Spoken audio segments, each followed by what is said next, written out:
Can you remember this scene in Jurassic Park 3? My phone? Yeah, your satellite phone. Where is it? I don't have it.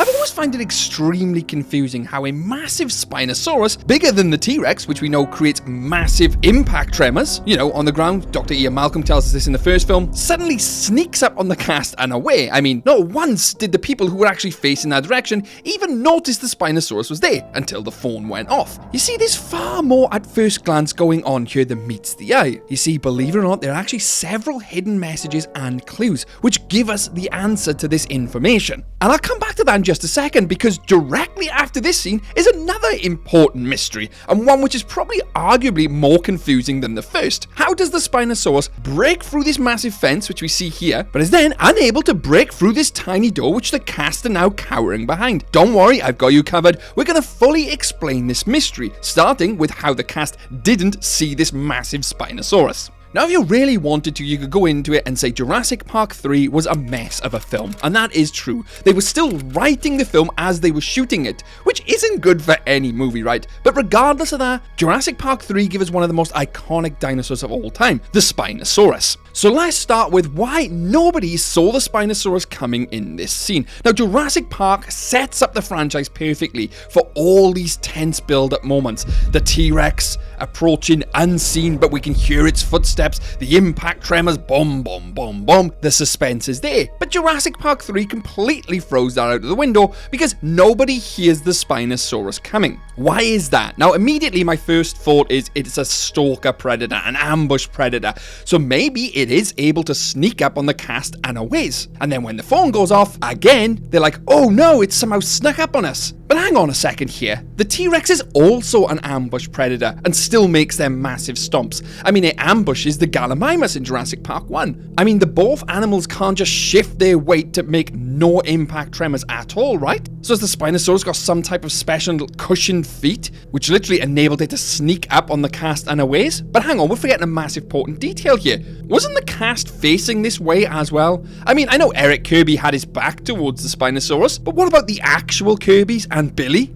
Weren't they looking in that direction, and wouldn't they have noticed some type of movement, or at least that Spinosaurus coming through the trees? And hell, even the Spinosaurus coming through the trees would have made a noise. We're missing something here. Something isn't quite right. So I decided to go back and watch the movie, well, this scene specifically, several times and look at slow motion in the build-up, after the build-up, and the full reveal. And I did notice something in the fog when Eric comes out of the long grass. Well, not the long grass, the woods, but you get what I'm saying. But to understand this and the scene fully, we're going to have to recap here. Eric Kirby hears the satellite phone. He associates that satellite phone's ringtone to his family, hence why he runs towards it. In doing so, he darts out of the trees, they have that nice reunion, Spinosaurus comes out, yada yada yada. But this is the interesting part. When he comes out of the tree line, this fog kinda looks unnatural here, almost like a tail of some sort. Now, it is extremely hard to 100% confirm whether that is a tail or not, but let's piece together the scene. What if the Spinosaurus didn't sneak up on them? It was already there. Very much like the Dominion scene with the T-Rex, remember that? They completely miss the sleeping T-Rex right next to him and it doesn't really make a noise. What if the Spinosaurus was the same thing?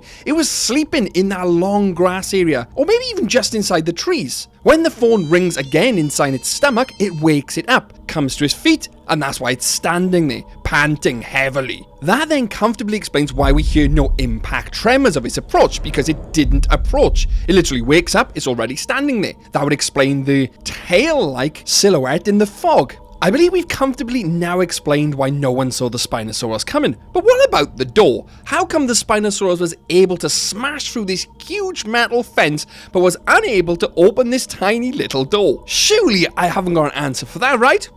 Well, have a listen to this. As I said earlier, Jurassic Park 3 was still being written, changed, altered, all of this while it was still being filmed. It was a complete mess. And because of that, some of the continuity was lost. One of the reasons was why the Spinosaurus relentlessly chased the cast throughout Jurassic Park 3. I mean, what does Spinosaurus really relentlessly hunt what? Was like 4 people for a tiny snack when it had that massive T-Rex he had just killed? It could have easily have done so. Now you could say, well, it was because it was super aggressive, yada yada yada, but in the actual shooting script, there was an entire scene where the mercenaries came across the Spinosaurus nest. They killed one of the youngsters, or one of the babies there, and the Spinosaurus adult decided to chase them then for revenge. They cut this though during filming because they thought it was too similar to the Raptor Pack subplot they had going on at the same time. I mean, there was an entire interview confirming this with some of the cast members and the writers, although I'm not going to feature that here. It is in my other Spinosaurus videos if you want to go and check it out. But the point I'm making by bringing that up is the fact that they left out many other things, which explains the Spinosaurus' weird-like behavior and the lack of continuity between scenes. Exactly like this smashing through the fence scene. So you might be wondering what I'm trying to get at here. Believe it or not, if we examine the scene, the environmental storytelling, although not very good in all honesty, can give us the answers. Let's start where the Spinosaurus smashes through this huge grate. You can see as it does so, it loses a bit of balance, and the likelihood is it would have exerted so much energy just to smash through that. The cast are already halfway up the field, whatever you want to call it at this point, heading towards this little hut/building. It then switches to the scene where they're just about closing the doors and the Spinosaurus is coming towards them. Now notice something here. He is not running full pelt. He's almost like in a trot. And look at the size of these doors. It's nowhere near as large as that entire fence. I mean, that fence hits the top of the Spinosaurus' sail when the Spinosaurus breaks through. Here, that door is probably just larger than Alan Grant by a couple of feet. So it's not very big, although extremely reinforced. So if the Spinosaurus wasn't running at it full pelt, gets to the door, it'd probably give it a bit of a nudge, don't get me wrong, with his snout, but nowhere near the force which it hit the massive fence with. I mean, we can hear the noise of the Spinosaurus literally banging against the door. It is giving a bit of a whack, but at no point was it running at the door and smashing into the door. It didn't have that massive run up. It seen the door was closed, it was already in a trot, got to the door, hits it a few times, and decided, you know what, this isn't worth the effort. I'm absolutely knackered. I just smashed down one fence.